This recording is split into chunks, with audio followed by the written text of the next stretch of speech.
found this note today, nailed onto a tree in my front lawn. I really don't know how to describe it. I'll just let you read it yourself. Note start. I saw you today. It was your birthday. You didn't see me. You hardly ever do these days. Your skin looked so nice and healthy, and your eyes, they were the most beautiful I'd ever seen them. You've grown so much. I remember how different you used to look when you were younger. I remember the first day I met you. It was 4 years ago. I was sitting at my desk, head down, listening to the teacher rattling off names for attendance. The teacher called out a name I didn't recognize, and a stranger's voice answered behind me. Was there a new student? The teacher didn't pause for a second, just continued calling out name after name. I turned my head to where the voice had come from. I saw you, a pale thing, so thin, your eyes so red, at a seat that should have been empty.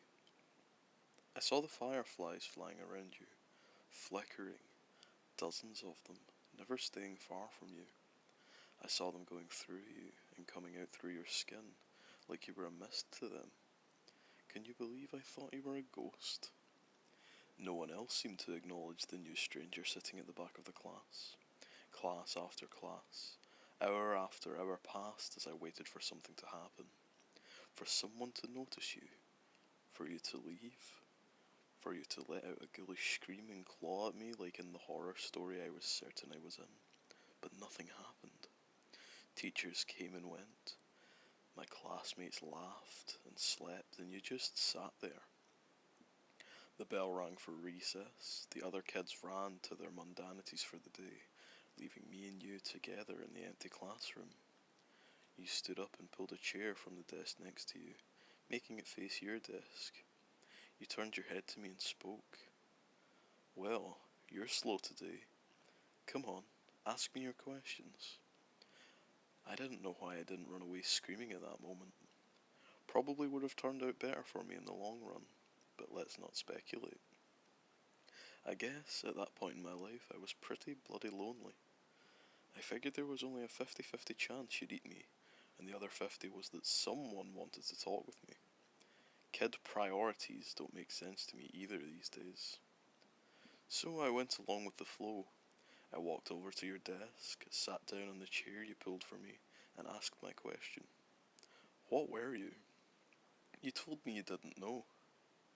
You said that once you were a child just like me, with parents and friends. You used to go to the same schools as me. Then one day, one ordinary day when you were 10, you just woke up and you were like this, covered in fireflies, and no one could remember you the moment they concentrated on anything else. No one, not even your parents. You told me of how I'd notice you every day, how I'd think of you until recess every day, how I'd come to you every day, how we would talk every day, how we would meet for the first time every day for the last 3 years.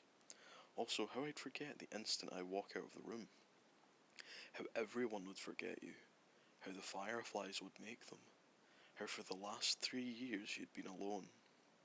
Your story was so hard to believe, so I didn't. I asked what reality prank show it was on. You looked, well, unimpressed and asked me to continue telling my story. I was caught off guard by the non sequitur. You said the last time I was here, I was telling you a story.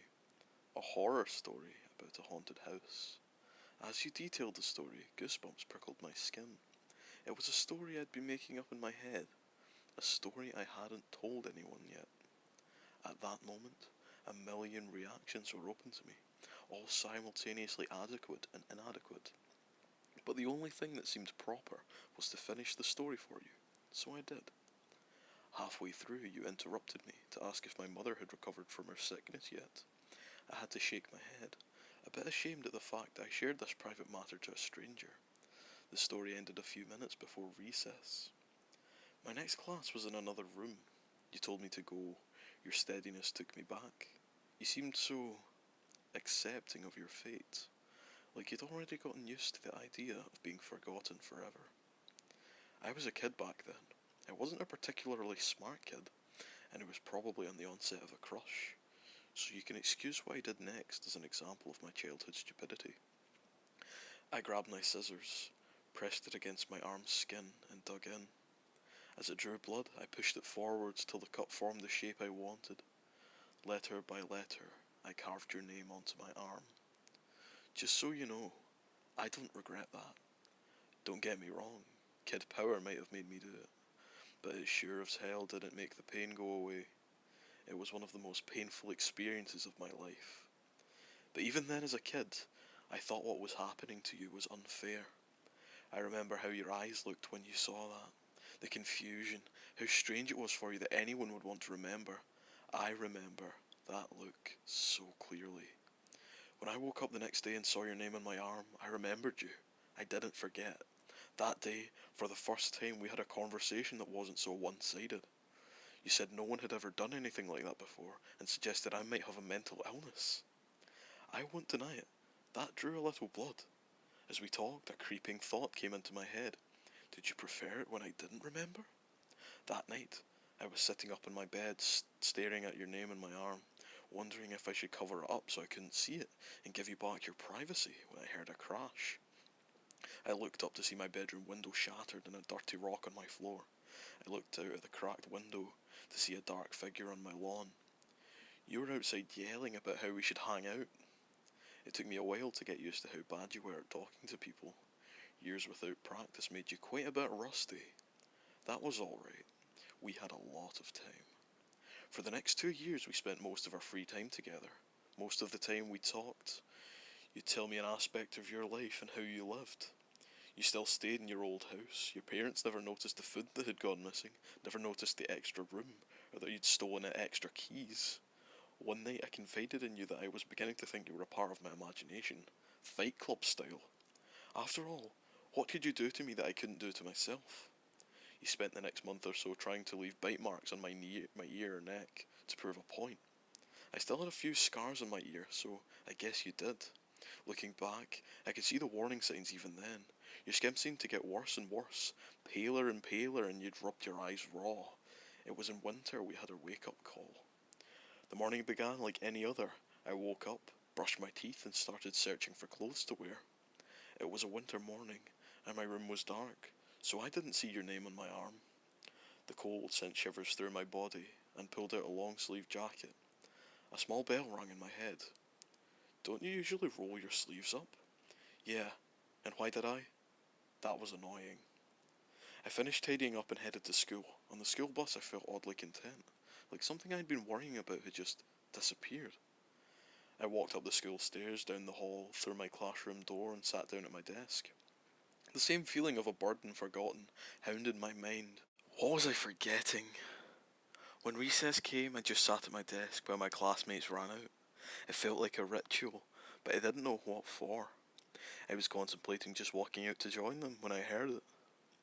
It was something small in the wind, like a whisper, but it came over and over, incessant. It sounded like my name. I knew this was strange, that this was worth my attention, but I felt oddly calm. Everything would be alright. Everything would be just fine. Just ignore it. I sat there at my desk, my mind a war zone between two conflicting, contradictory voices, when I felt a force tugging on my sleeve. That moment I noticed this, my jacket sleeve tore open. I saw your name on my arm, and that your hand had ripped my jacket open. You'd been yelling at me for over 20 minutes. I think at that moment we realised how on edge our friendship really was, one accident away from complete erasure. We spent most of the next year in the town library together trying to find out what the fireflies were. It wasn't really a problem for me. Because of my mother's treatment, my family couldn't afford to go on any trips, and our house didn't have heating anymore, so I was happy to spend my time with you. Trying to find information was a puzzle in and of itself. After all, how would I read about people I couldn't remember, and how would you find out who was special when no one could even remember enough about them to record them? We found our old family trees and records. Individually we'd write down the name of everyone in the book on 2 lists, and then we would compare. The names I hadn't remembered to write down, but you had, would become the focus. They were the names of the people who were under the curse of the fireflies. We compiled a list of suspicious books, books we thought could help us. because they were written by or were about the people we were searching for. I read the books with the list of names side by side, reading it again for every page of the book. You scour the internet on the library computers for the lookout for articles about the people. Our search would lead us to the first glimpse we got of what was really happening to you. It was late at night when you found the picture. I was a bit drowsy at the time, and almost about to nod off when I heard a sharp intake of breath. I turned to see you standing up, pointing at the screen. I didn't see anything, well, anything noteworthy. On the screen was a picture of a clearing somewhere in the woods. You held up your piece of paper where you'd marked out 2 names. Susie Appleby Reagan, 13. Terry Appleby Reagan, 12. Siblings. For a moment I saw the paper and screen side by side. Side by side. And then I saw them. 2 figures emerging from the woods towards the camera. They were almost humanoid, with the exception of their limbs, which stretched to nightmarish proportions. Their blank white skin was that of a pure albino, and looked more like tree bark than anything you expected to find in a mammal. A cloud of fireflies surrounded the duo. The shorter one looked emaciated. I could see the rib cages around which... Their eyes? God, their eyes. So small, so red. The taller one with its white hair didn't look alive anymore. They were little more than skin wrapped around a skeleton. Fireflies swarmed out of the pair's empty eye sockets. Both reached for the cameraman. I looked at the articles surrounding the picture. It was a blog posted by a hiker, 20 years after the last mention of the 2 kids. The picture was a mystery to the cameraman as well. He'd been wanting to go into the woods pictured for a while now, but he never actually remembered going there. The picture had just appeared on his camera one day, out of the blue. For a moment I looked at your face, your thin, pale face with those red veined eyes. Would that be when my scar faded? Just a walking horror I'd glimpse, then forget? We worked through our reading list at a much faster pace starting from that moment. Maybe we should have gone slower. At least every book, every website we'd left untouched promised hope. The books that we finished and tossed aside promised nothing but the clearing in the woods as one's future. And we tossed a lot of books aside. I believe I tore through 3/4 of my reading list before I stumbled across the journal. Oh God, that horrible, horrible journal. The journal used to belong to a mental patient named Joey who claimed to be a serial killer. He was locked up in an asylum when the police discovered his supposed victims never existed.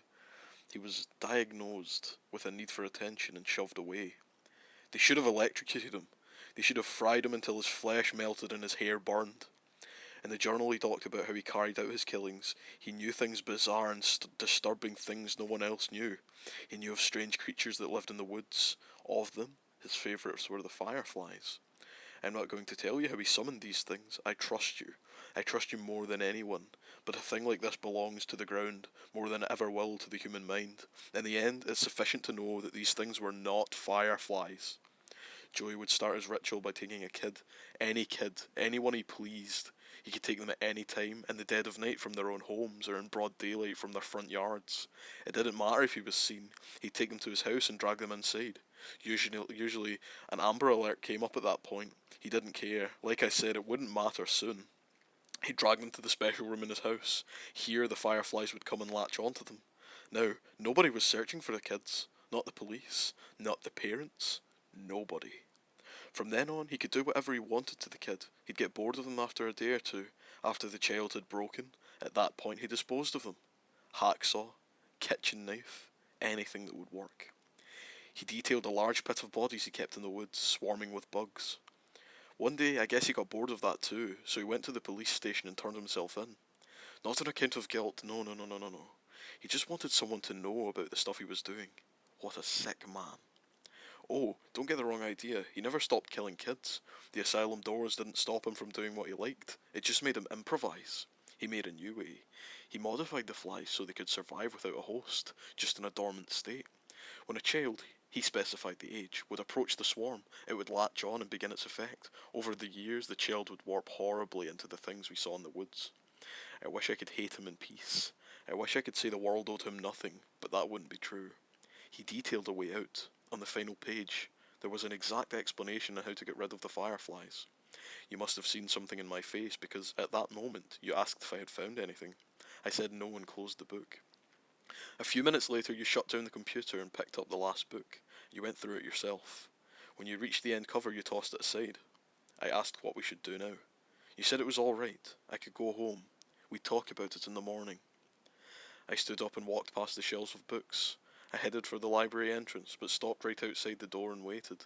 I waited until I heard the sniffling sounds. I sneaked back to our table where you were quietly sobbing. You had your head in your hands. I sat back down as you raised your eyes to me. You said you wished you'd never met me, how happy you were when you had nothing to lose, how I ruined your life. You'd never really gotten better at talking to people. That was the worst love confession I'd ever heard. I remember how we kissed that night. I remember my hands gripping your hair. I remember that kiss. I wish it could have been just a kiss. I'm sorry I ruined that moment when my arms were around you. I was close enough to steal a firefly without you noticing. I remember holding the firefly in my hand. I remember how it struggled until it didn't, until it was part of me. The fireflies shifted, they came over to me and left you. I remember the familiar look in your eyes, the confusion. I never wanted to see that confusion in your eyes again. You deserve to be loved, and you deserve to know that. I wasn't really living anyway. You reached for me. I pulled away as the last lights of recognition faded from your eyes, and then you were just staring at a stranger, walking away into a crowd of strangers. That was a year ago. You've gotten so much better since then. You have so many friends now, so many people at your birthday party. You also look so much healthier. I haven't been as fortunate.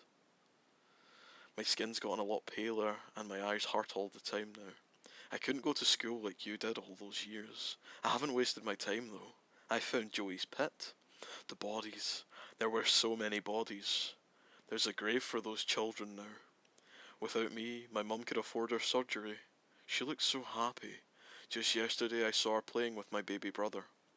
I saw you crying yesterday. You were with friends, laughing. For a brief moment your eyes met mine, and then they were so wet. I think I'm going away for good. I think you're not going to be happy if I stick around. I'm so happy I met you, even if you don't remember me. Note end. Sometimes I go through depressive episodes. I feel so lonely even with my friends. I don't know what's going through my head during these times, and sometimes I'd end up in a bathtub, a knife in my hands and my wrists bleeding. Until now, I thought I was cutting my wrists. I wasn't. The cuts? They're letters. I've been carving a name onto my arm.